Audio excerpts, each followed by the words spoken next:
The late afternoon sun cast long shadows across the manicured lawns of the Riverside Country Club in Charleston, South Carolina. I adjusted my rearview mirror one more time, watching as wedding guests in their finest attire stepped out of luxury cars and headed toward the venue's grand entrance. My hands gripped the steering wheel of the modest Honda Civic I'd rented at the airport, and I took a deep breath before stepping out into the humid southern air. Well, if it isn't our family's resident Uber driver, came a familiar voice, dripping with condescension. I turned to see my cousin Bradley approaching, his perfectly pressed navy suit and gold watch catching the sunlight.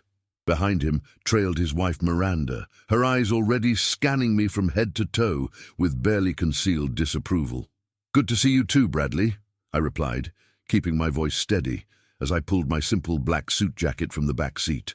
It was clean and well-fitted, but I knew it looked modest compared to the designer wear surrounding me. "I'm surprised you could take time off from... What is it you do again? Drive for those app companies?"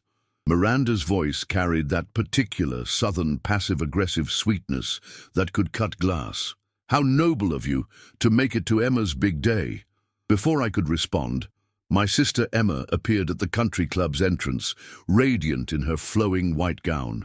Even from a distance, I could see her face light up when she spotted me. She lifted her dress slightly and hurried over, her bridesmaids struggling to keep up. "You made it!" Emma threw her arms around me, not caring about wrinkling her dress. "I was so worried when your flight got delayed." "Wouldn't miss it for the world, Em," I said, returning her embrace. "You look absolutely beautiful." "Thanks to you, this whole day is possible," she whispered in my ear, but I gently squeezed her hand in warning. We'd agreed to keep certain things private, especially today. "Emma, darling, you shouldn't be out here getting your dress dirty," interrupted our mother, Catherine, as she approached with her usual air of barely contained stress. Her eyes landed on me, and I saw the familiar mixture of disappointment and resignation. "Daniel, I hope you parked that car somewhere it won't be seen by the other guests." "The valet took care of it, Mom," I said, choosing not to mention that I'd tipped the young man $50 to make sure it was parked discreetly. "Good, and please try to blend in today. This is important for our family's reputation." Her words stung, but they weren't unexpected. In her eyes, I was still the son who'd dropped out of the prestigious law program she'd planned for me. The one who disappeared for years and came back with mysterious means of income that she clearly found embarrassing. As we walked toward the venue, I caught fragments of conversations from other family members and family friends. "Isn't that Catherine's other son?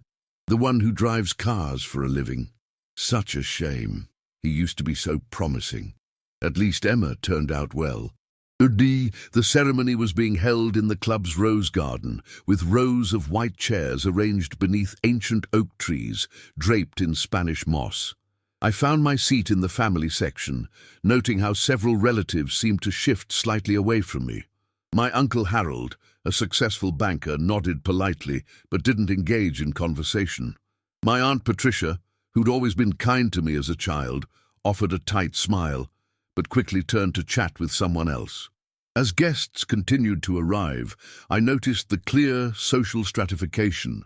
There were the country club members, easily identifiable by their confident bearing and expensive accessories. There were Emma's college friends, young professionals starting their careers, their excitement infectious as they admired the venue. And there were the groom's family members, successful business owners from Atlanta who seemed to approve of the match. Then there was me sitting alone, fielding polite but distant greetings from people who clearly saw me as the family's disappointment. I'd grown used to this treatment over the years, but it still created a familiar ache in my chest. The irony wasn't lost on me, if they only knew the truth about what I really did for a living. My phone buzzed quietly with a text message. I glanced at it discreetly. "Sir, the jet is fueled and ready. Weather looks perfect for tomorrow's departure to Tokyo. Captain Reynolds." I quickly turned the phone face down and looked around to make sure no one had seen. Emma appeared at the end of the aisle on our father's arm, and the ceremony began. As I watched my sister promise to love and cherish her new husband, I felt a complex mix of emotions. Pride in seeing her so happy, sadness that our family relationships had become so strained, and a deep loneliness that seemed to grow stronger with each passing year of maintaining my carefully constructed facade. The officiant's voice carried across the garden as he spoke about love, commitment, and the importance of family support. I found myself thinking about the choices I'd made, the reasons I'd chosen to let my family believe what they believed about me, and whether it was time to finally tell the truth. Chapter 2. Memories and Misconceptions. The reception was in full swing inside the country club's grand ballroom, with crystal chandeliers casting warm light over the elegant crowd. I stood near the bar, nursing a glass of club soda and watching Emma dance with her new husband James.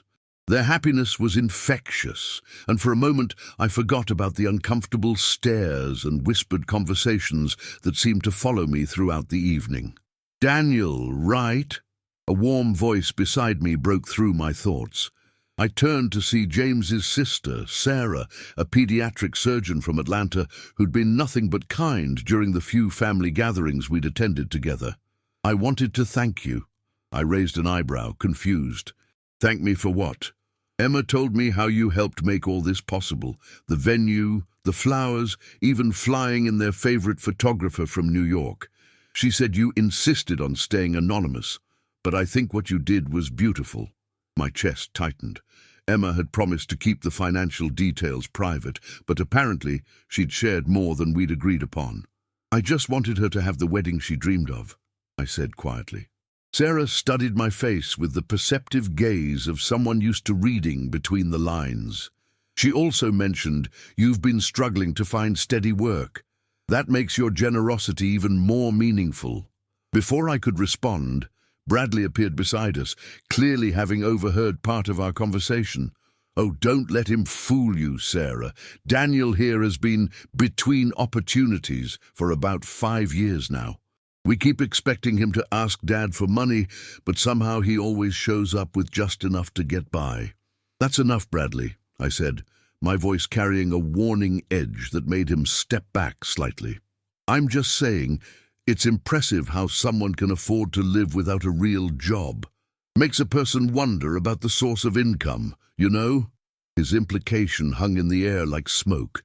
Sarah looked uncomfortable with the direction of the conversation. "Well, I think I'll go find James's mother, excuse me." She walked away, leaving me alone with my cousin's suspicious stare. "What exactly are you trying to say, Bradley?" "I'm not trying to say anything. I'm saying it outright. Nobody just disappears for years and comes back with mysterious money and no explanation. Dad thinks you might be involved in something questionable." The accusation hit me like a physical blow. After everything I'd sacrificed, everything I'd given up to build what I'd built, my own family suspected me of criminal activity. "You think I'm a criminal? I think you're hiding something big, and it's making everyone uncomfortable.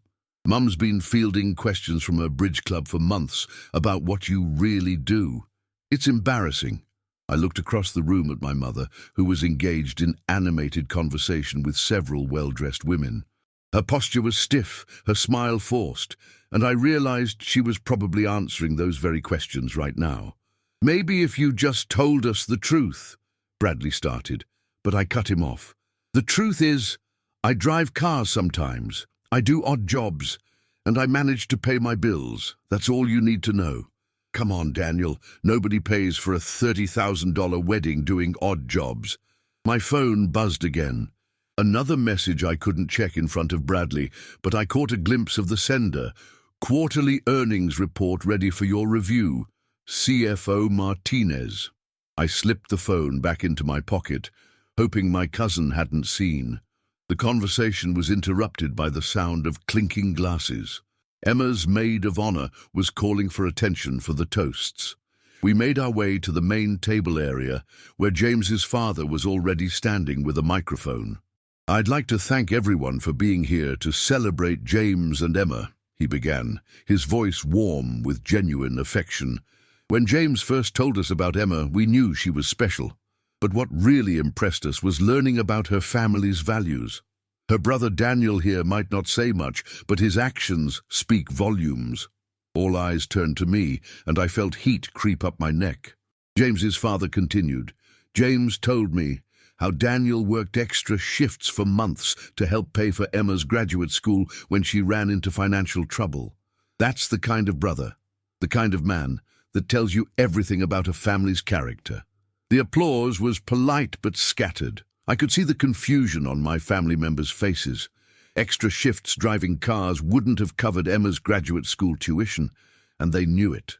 The mathematical impossibility of my supposed financial contributions was becoming increasingly obvious. When it was my turn to speak, I stood slowly, accepting the microphone with slightly trembling hands. The room fell silent, and I could feel the weight of everyone's expectations and curiosity. Emma, I began, looking directly at my sister, you've always been the light of our family. Your kindness, your intelligence, your determination to help others through your work in social services, you inspire everyone around you.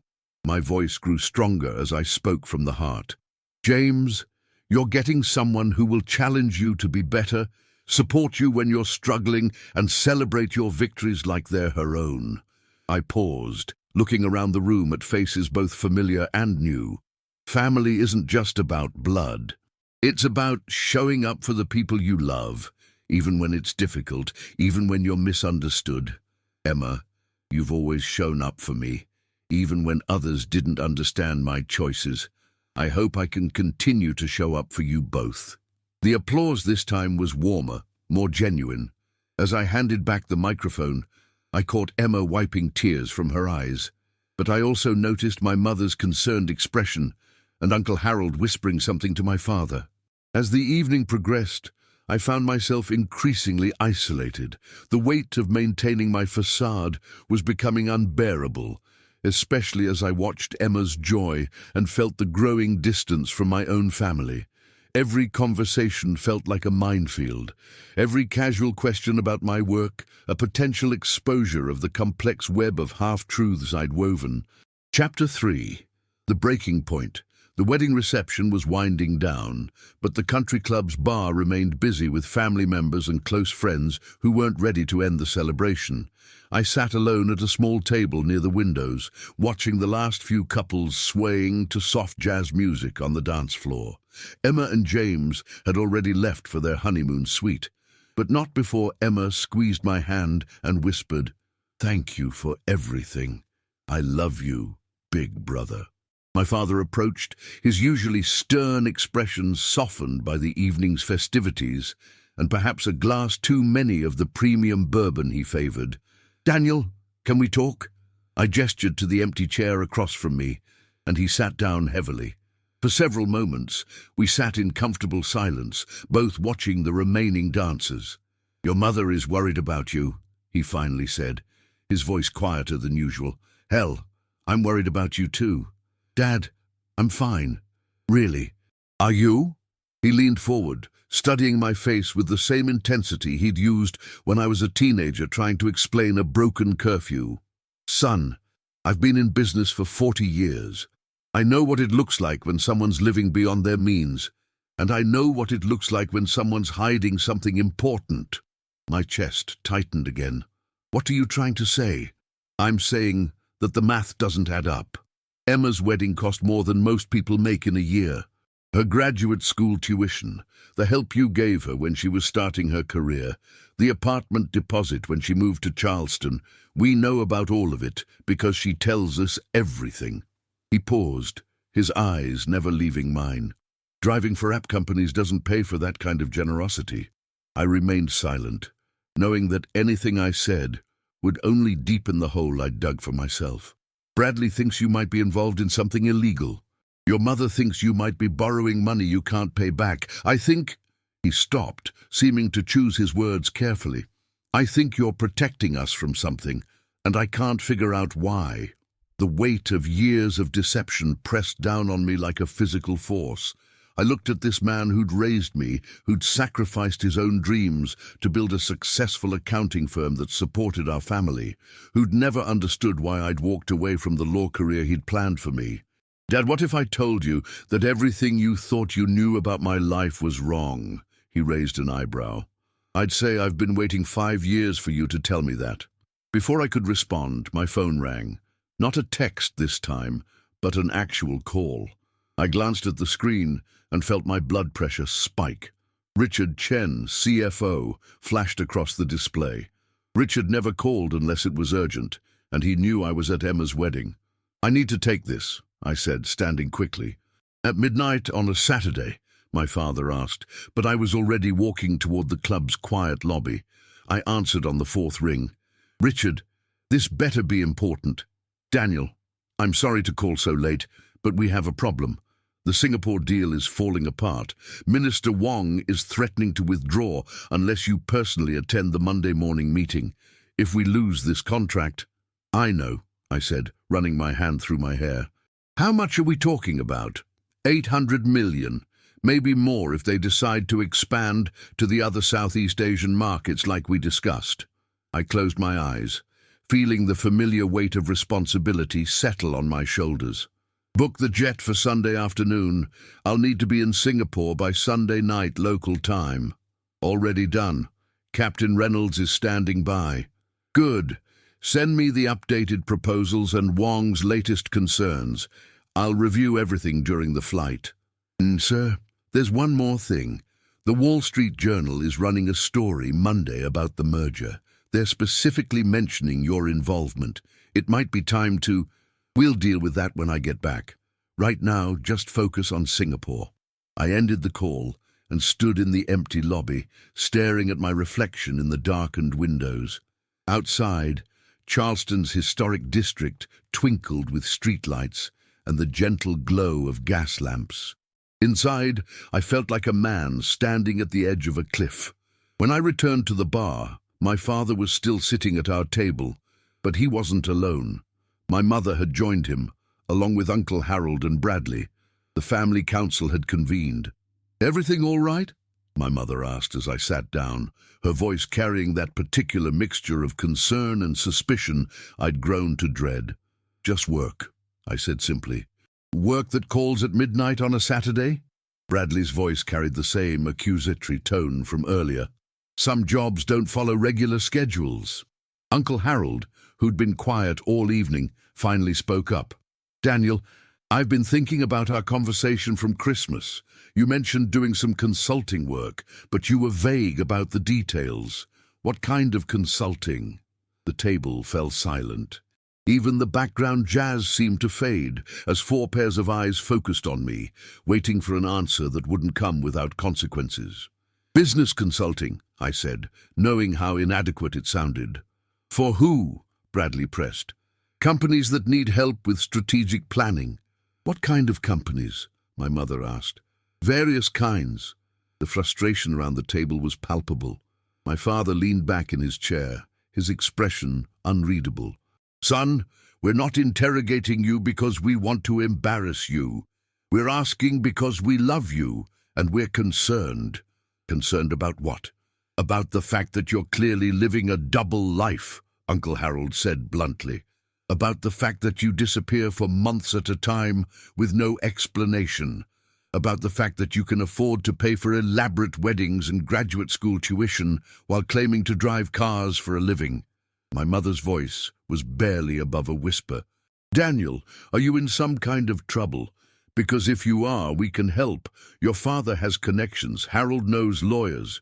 The assumption that I needed rescuing, that I was somehow a victim of circumstances rather than the architect of my own success, finally pushed me past my breaking point. "I'm not in trouble," I said, my voice harder than I'd intended, "and I don't need rescuing." "Then what do you need?"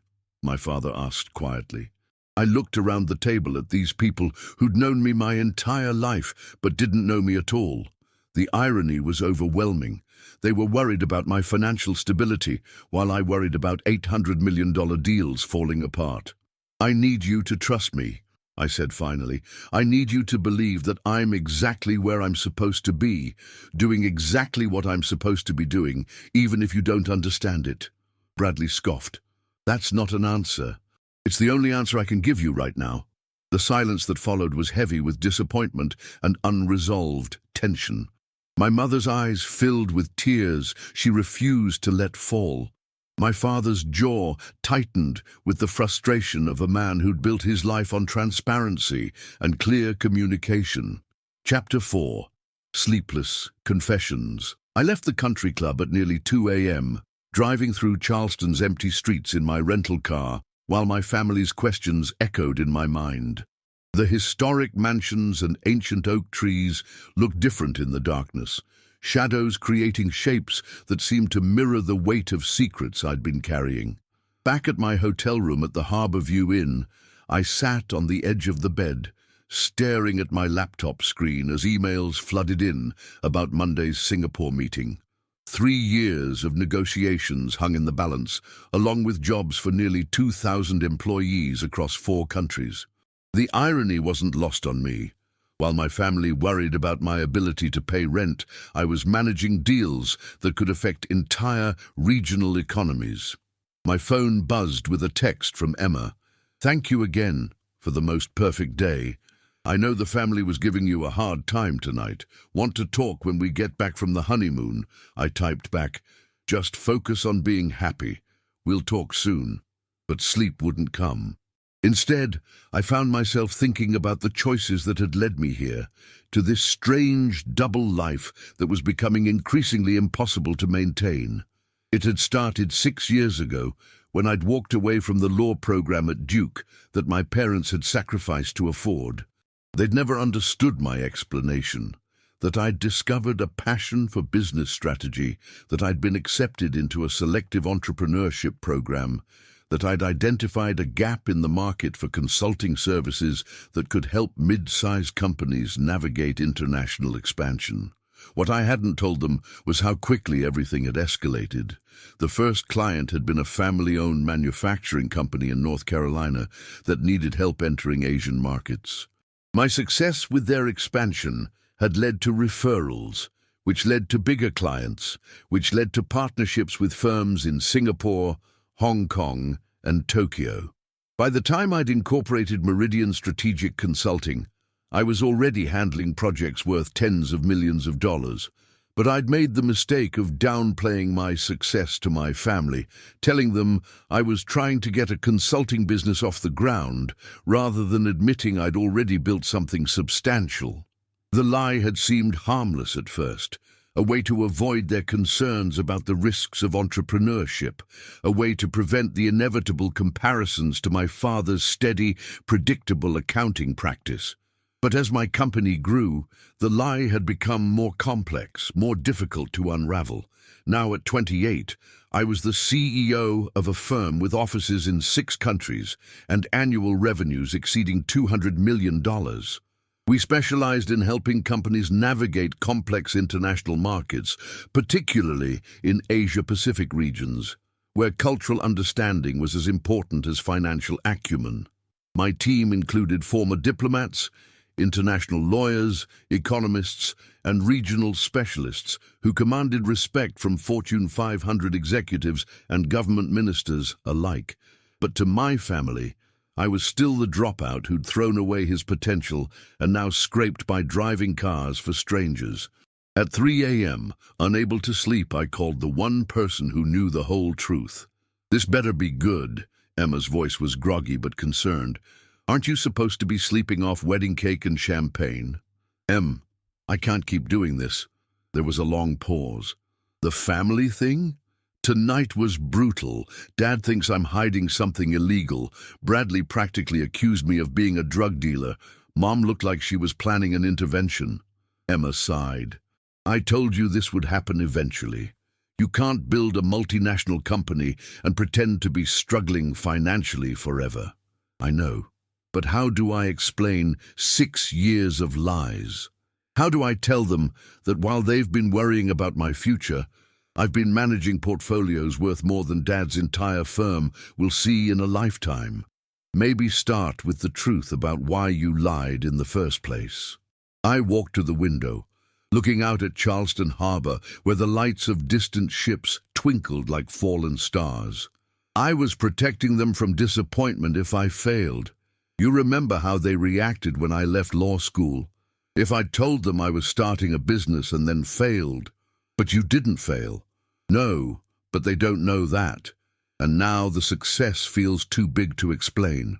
How do I tell Mom that the son she thinks can't afford his own apartment just bought a house in Singapore? How do I tell Dad that his dropout son employs more people than he does? Emma was quiet for a moment. Daniel, do you remember what you told me when I was afraid to apply for graduate school because I thought I wasn't smart enough? That fear of success can be just as paralyzing as fear of failure. Exactly. You're not protecting them anymore. You're protecting yourself from their reaction to your success. Her words hit like a physical blow because they were completely accurate. Somewhere along the way, my protective lie had become a shield against the vulnerability of admitting just how much I'd achieved. There's something else, I said. I have to fly to Singapore tomorrow afternoon. There's a deal falling apart that could cost us $800 million. $800 million? Even Emma, who'd known about my company for 3 years, still seemed shocked by the numbers sometimes. The Singapore government is considering pulling out of a trade agreement that would affect multiple projects. If Minister Wong doesn't sign on Monday, we could lose contracts in 3 different countries. So you're going to miss James's family brunch tomorrow? I'll have to leave right after. The jet's already being prepped. Another long pause. The jet. Right. The private jet that the family doesn't know you own. Technically, the company owns it. Daniel, do you hear yourself? You're flying to Singapore in a private jet to save an $800 million deal, and your family thinks you can't afford car insurance. I laughed, but there was no humor in it. When you put it like that, it sounds insane. It is insane, and it's unsustainable. Tonight proved that. She was right, but the thought of revealing everything felt overwhelming. How do you explain to people who've spent years worrying about your basic survival that you've been quietly building an empire? What if they think I've been lying to make them feel bad about their own success? I asked. What if they're just proud of you? What if they're not? Emma's voice grew gentle but firm. Then that's their problem, not yours. Daniel, you've spent 6 years protecting everyone's feelings except your own. Maybe it's time to let them handle the truth. As we said goodbye, I realized she was right. The burden of maintaining this deception was becoming more exhausting than the actual challenges of running a global company. Tomorrow's family brunch might be the perfect opportunity to start unraveling the web I'd woven, but first, I had to figure out how to begin. Chapter 5. The morning, after Sunday morning, dawned crisp and clear over Charleston, with a gentle breeze carrying the scent of magnolia blossoms through my hotel window. I'd managed maybe 3 hours of sleep, but adrenaline and caffeine were keeping me alert as I prepared for what could be either the most relieving or most devastating conversation of my adult life. The family brunch was being held at James's parents' house in the historic district, a beautifully restored antebellum mansion with wraparound porches and towering columns. As I pulled up in my rental car, I could see several luxury vehicles already parked in the circular driveway.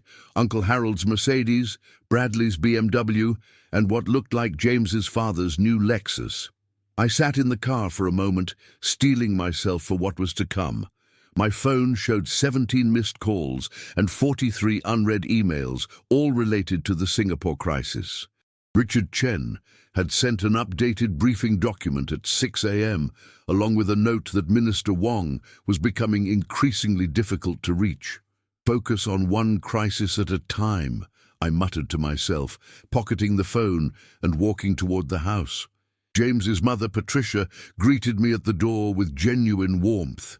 Daniel, I'm so glad you could join us. Emma and James are still glowing from yesterday. Such a beautiful ceremony. The dining room was filled with the soft chatter of family members and close friends, the morning light streaming through tall windows onto a table laden with southern brunch classics, shrimp and grits, biscuits with honey, fresh fruit, and what looked like Patricia's famous pecan French toast. I found Emma and James near the buffet, both looking perfectly content despite the early hour. Emma's eyes met mine immediately, and I could see the question there. Are you going to tell them? Morning, sunshine, I said, giving her a hug. How are the newlyweds feeling? Like we never want this weekend to end, James replied, shaking my hand. Thank you again for everything you did to make yesterday perfect. Before I could respond, my mother appeared at my elbow. Daniel, you looked tired when you left last night. Did you sleep well? Well enough, I said, though the bags under my eyes probably told a different story. Good, because your father wants to continue our conversation from last night. He's been worried about you. My stomach dropped. I'd hoped the family intervention was a one-time thing, but apparently they'd been discussing my situation all morning. As if summoned by my mother's words, my father approached with Uncle Harold and Bradley in tow. The expressions on their faces suggested this wasn't going to be a casual family chat. Daniel, can we speak privately? My father asked, gesturing toward the study. Actually, I said, my heart rate accelerating, if we're going to talk, maybe we should include everyone who was at the table last night. Emma caught my eye and nodded slightly. James looked confused but supportive. Within minutes, we'd assembled in James's father's study. My parents, Uncle Harold, Bradley, Emma, James, and myself. Son, my father began, we've been talking this morning, and we think it's time for some honesty. I agree, I said, and the surprise on their faces was almost comical. You do? My mother asked. Yes. But before I tell you what you want to know, I need you to understand why I haven't told you before. I took a deep breath, looking around the room at these people who'd shaped my entire life. 6 years ago, when I left law school, I told you I was starting a consulting business. Right, Bradley said impatiently. And then you disappeared for months at a time, with vague explanations about building your client base.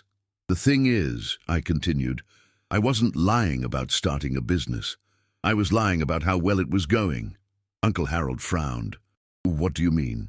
I mean that within 6 months I had more clients than I could handle. Within a year, I was incorporating and hiring employees. Within 2 years, I was opening international offices. The room fell silent. My mother's brow furrowed in confusion. International offices. Singapore first, then Hong Kong, then Tokyo. Now we have offices in 6 countries and over 400 employees worldwide. My father's expression shifted from concern to skepticism. Daniel, what exactly are you trying to tell us? I'm trying to tell you that Meridian Strategic Consulting, my company, had revenues of over $200 million last year. I'm trying to tell you that the odd jobs I've been doing are actually managing multi-million-dollar international trade agreements. I'm trying to tell you that when I disappear for months, I'm usually in Asia negotiating deals with government ministers and Fortune 500 executives. The silence that followed was deafening. Bradley was the first to speak. That's impossible. Why is it impossible? Because you drive for Uber. I've never driven for Uber. I told you I occasionally drive cars, which is technically true. I drive rental cars to airports so I can fly to business meetings. Emma squeezed James's hand, watching the family dynamics unfold with a mixture of anxiety and relief that the truth was finally coming out. Uncle Harold, ever the pragmatist, asked the obvious question. If this is true, why have you been letting us think you were struggling financially? Because I was terrified of failing, and I thought if I told you how well things were going and then everything collapsed, you'd be disappointed. But then things kept going well, and the lie got bigger and more complicated, and I didn't know how to untangle it without looking like I'd been deliberately deceiving you. My mother was staring at me as if I'd grown a second head. You're telling us you're successful. I'm telling you I'm the CEO of a multinational corporation. But you live in that tiny apartment in Charlotte, Bradley protested. I own a house in Singapore, a condo in Hong Kong, and yes, I keep a small apartment in Charlotte because it's convenient when I'm working with North American clients. My father, who'd been quiet throughout this exchange, finally spoke. The phone call last night, the one at midnight. My CFO calling about a deal in Singapore that's worth $800 million. If I don't fly there today and fix it, we could lose contracts that employ 2,000 people across 4 countries.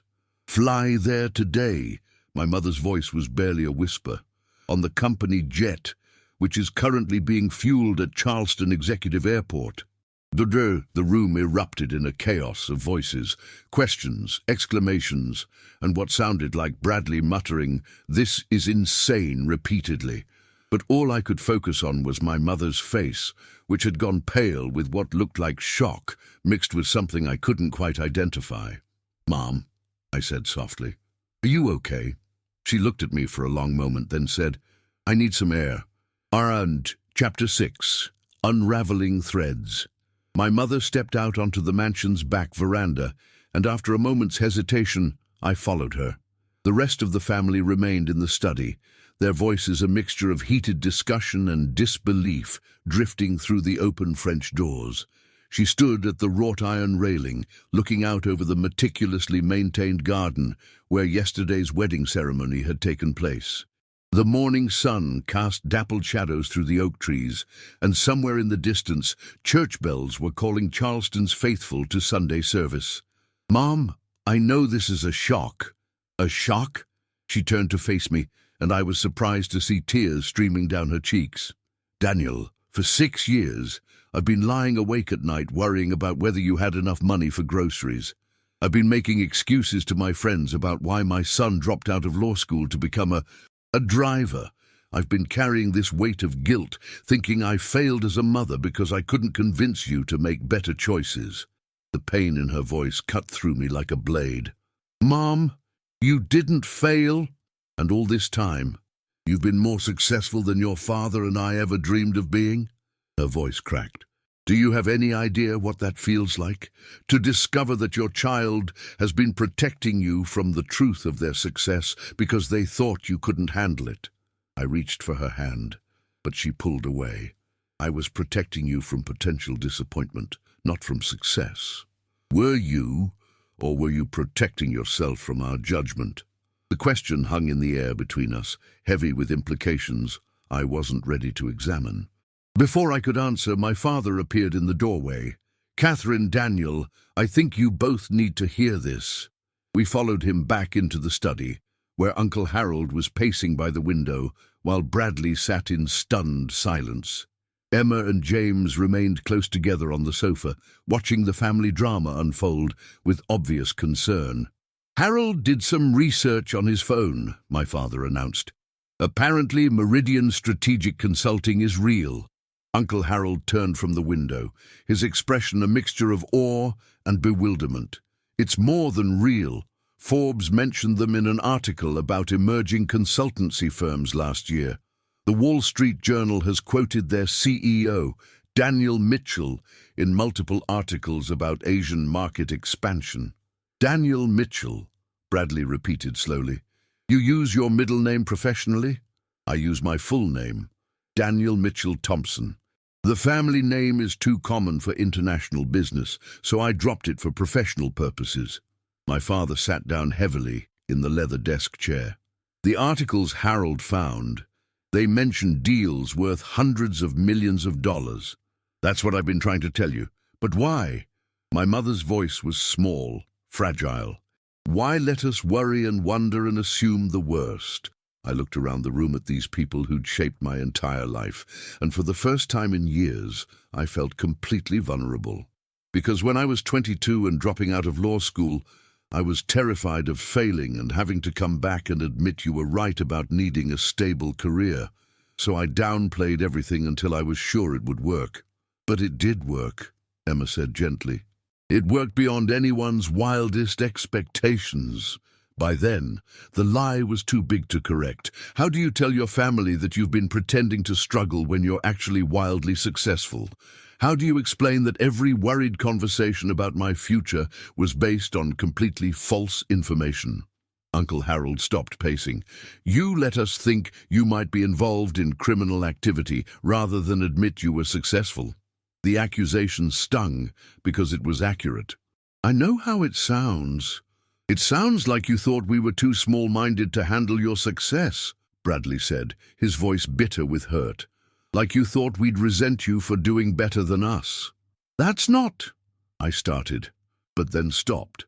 Because maybe, deep down, that was exactly what I'd been afraid of. My phone rang, cutting through the tense atmosphere. Richard Chen's name flashed on the screen, and I knew I couldn't ignore it this time. I have to take this, I said, stepping toward the corner of the room. Richard, what's the situation? Daniel, we need you here now. Minister Wong just moved the meeting to tonight at 8 p.m. Singapore time. If you leave in the next hour, you can make it, but it's cutting it close. I glanced at my watch. It was already 11 a.m., and I needed to be at the airport by noon to make the timeline work. Book it. I'll be there. Sir, there's something else. The other ministers are starting to waver too. This isn't just about the Singapore deal anymore. If we lose this, it could trigger a domino effect across all our Southeast Asian contracts. My stomach dropped. How much are we talking about total? Conservative estimate? 2 billion. Maybe more. The number hit me like a physical blow. $2 billion, thousands of jobs, years of relationship building across multiple countries. I'll be on the plane in an hour, I said, ending the call. When I turned back to the room, everyone was staring at me. The family drama suddenly felt very small compared to the weight of responsibility settling on my shoulders. I have to go, I said simply. Go where? My mother asked. Singapore. There's a crisis that requires my immediate attention. What kind of crisis? My father asked, his business instincts kicking in despite the personal turmoil.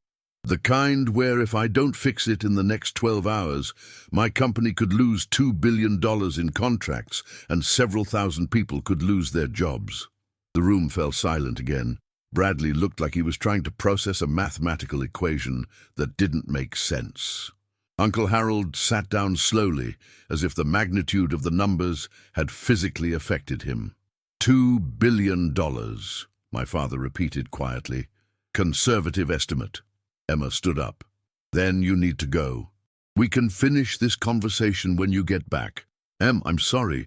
This is your wedding weekend, and you're being who you are, she said firmly. And who you are is someone who takes responsibility for the people who depend on you. That's exactly the brother I've always known, whether he drives cars or runs a multinational corporation. My mother was crying again, but this time the tears seemed different. I don't understand any of this, but I understand that people are counting on you. We'll figure out the family stuff later, my father added. Right now, you have a job to do. As I headed for the door, Uncle Harold called out, Daniel? I turned back. The next time you accomplish something impossible, maybe just tell us about it right away. We're tougher than you think. I nodded, unable to speak past the emotion in my throat, and hurried toward what would either be the most important business meeting of my career or the beginning of the end of everything I'd built. Chapter 7. The Flight to Truth. Charleston Executive Airport was a stark contrast to the historic charm of the city center. Modern hangars gleamed in the midday sun, and private jets lined the tarmac like expensive toys arranged by a giant child. As I pulled my rental car into the parking area, I could see the familiar silhouette of our company's Gulfstream G650, its engines already spinning up for departure. Captain Reynolds met me at the aircraft stairs, his weathered face creased with concern. Sir, we've got perfect weather for the flight, but the timeline is tight. 13 hours to Singapore, and we need to factor in customs and ground transport. We'll make it work, Captain. Thank you for getting everything ready so quickly. Deal. As I climbed aboard, my phone buzzed with a text from Emma. Family is processing, but we're proud of you. Go save those jobs. We'll be here when you get back. The aircraft's interior was a familiar sanctuary. 12 leather seats arranged in a configuration that allowed for both work and rest during long international flights. I'd spent hundreds of hours in this cabin, traveling between continents to build relationships and close deals that had transformed my small consulting firm into a global operation. As we taxied for takeoff, I opened my laptop and began reviewing the briefing documents Richard had prepared. The situation was worse than I'd initially understood. Minister Wong wasn't just threatening to withdraw from our current contract. He was questioning the entire framework of cooperation we'd spent 3 years developing. The root of the problem, according to Richard's analysis, was a competing firm that had been spreading concerns about our company's stability and long-term commitment to the region. They'd apparently raised questions about my personal involvement in day-to-day operations, suggesting that Meridian was becoming too large and impersonal to maintain the cultural sensitivity that had made us successful. Ironic, I muttered to myself as Charleston fell away beneath us. Here I was, racing across the world to prove my personal commitment to business relationships, while my own family relationships lay in shambles because of my inability to be personally honest. 3 hours into the flight, somewhere over the Atlantic, I received a call that changed everything. "Daniel, it's Patricia Chen." The voice belonged to Richard's wife, and the fact that she was calling instead of Richard immediately set off alarm bells. "Patricia, what's wrong?" "Richard collapsed during a client call 2 hours ago. He's in the hospital. They think it might be a heart attack." The world seemed to tilt sideways. Richard had been my closest business partner for 4 years, the person who understood our Asian operations better than anyone. More than that, he'd become one of my closest friends, one of the few people who knew the whole truth about my double life. "How is he?" "Stable, but they're running tests. Daniel, he was insistent that I call you. He said to tell you that Minister Wong specifically asked for you personally. No one else can handle this meeting." I closed my eyes, feeling the weight of responsibility and fear settling over me like a heavy blanket. "Tell Richard not to worry about work right now. Tell him to focus on getting better. He also said to remind you about what you told him last year in Hong Kong, something about the difference between being successful and being fulfilled." The memory hit me immediately. It had been during a late dinner after a particularly difficult negotiation, and I'd confessed to Richard how isolated I felt, how success had become a prison of my own making. He'd listened without judgment as I'd explained about my family, about the lies that had grown too large to correct. "He said you'd understand what he meant," Patricia continued. After I hung up, I sat staring out the window at the endless expanse of ocean below. Richard's heart attack, the family crisis, the Singapore situation, everything seemed to be converging into a moment that demanded not just professional competence, but personal authenticity. I picked up the phone and dialed a number I hadn't called in months. "Daniel?" My father's voice was surprised but warm. "Shouldn't you be somewhere over the Atlantic right now?" "I am. Dad, I need to tell you something, and I need you to listen carefully." "I'm listening." "When I was building the company, I made a choice to keep work and family separate because I was afraid of failing, afraid of disappointing you, afraid of changing how you saw me. But that choice has cost me something I can't get back, the ability to share my life with the people who matter most." There was a long pause. "Son, what are you trying to say?" "I'm saying that in about 8 hours, I'm going to walk into a room with some of the most powerful business leaders in Southeast Asia, and I'm going to try to save a deal that affects thousands of people's livelihoods. But for the first time in my career, I don't want to do it alone. What do you need from us?" The question caught me off guard with its simplicity. "I need you to know who I really am. Not the struggling son you've been worrying about, and not the successful CEO who's too important to need family support. Just me, Daniel. I've known who you really are since you were 5 years old, and organized all the neighborhood kids to build the most elaborate tree fort in Charleston County. You've always been someone who sees possibilities where others see problems, someone who brings people together to accomplish impossible things. My throat tightened with emotion.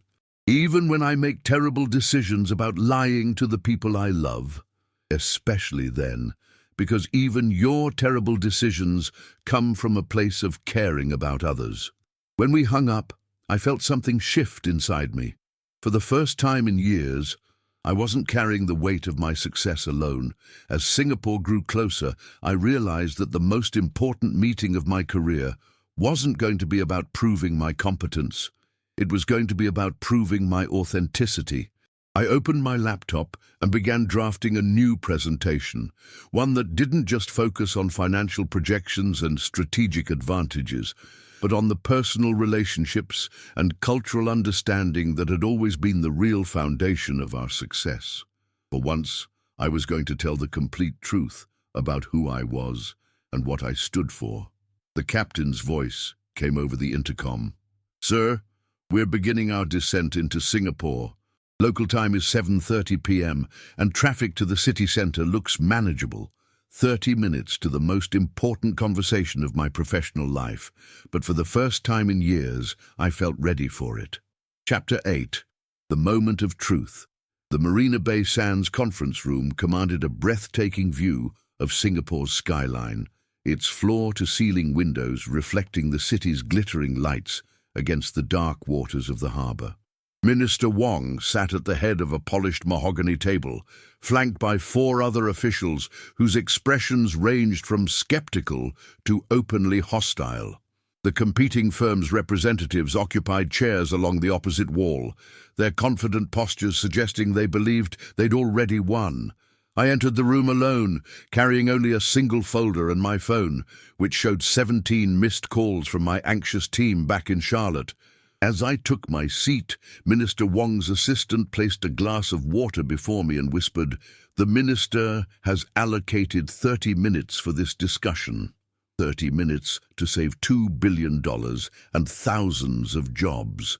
30 minutes to prove that authenticity could triumph over corporate maneuvering." "Minister Wong, distinguished colleagues," I began, standing and addressing the room in fluent Mandarin before switching to English. "Thank you for accommodating this emergency meeting. I know your time is valuable, and I want to address your concerns directly." Minister Wong leaned forward slightly. "Mr. Thompson, we have received disturbing reports about your company's commitment to this region. There are suggestions that Meridian Strategic has become too large, too impersonal, to maintain the cultural sensitivity that initially impressed us." One of the competing firm's representatives, a sharp-suited woman named Ms. Chen, interjected smoothly, "Minister, our research indicates that Mr. Thompson himself has become increasingly distant from day-to-day operations. How can we trust a partnership with someone who may not be personally invested in our success?" The accusation hung in the air like smoke. 6 months ago, I would have responded with financial projections and organizational charts, overwhelming them with data to prove our commitment. But sitting in that room, with Richard fighting for his life in a hospital bed, and my family finally learning the truth about who I really was, I made a different choice. "Ms. Chen raises an important point," I said, surprising everyone in the room.